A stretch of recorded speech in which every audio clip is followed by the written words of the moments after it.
This project is built using Highland stone freestanding wall units and column units. Start by excavating for the leveling pad. Excavate the trench for the freestanding wall and column. Overall depth is 12 inches, the wall trench width is 21 inches, and the column trench is 39 inches square, extending 18 inches on one side of the wall trench.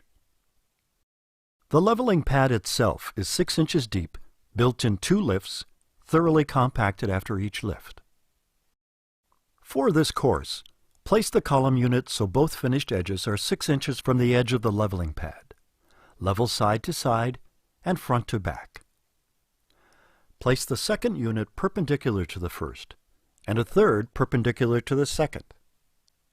Use a medium wall unit to complete the pilaster and continue working outward. Build the wall using a random pattern maintaining staggered bond. Backfill to the top of this course. For the next course, place and glue 4 column units in staggered bond. Then cut or split a large wall unit. Place it next to the pilaster corner. Round this in all newly split exposed ends with a hammer and chisel.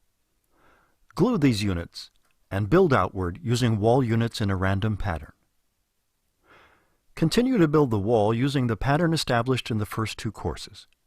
Complete this project by gluing the top 2 courses of the wall, all column units in the pilaster, and the caps with concrete adhesive.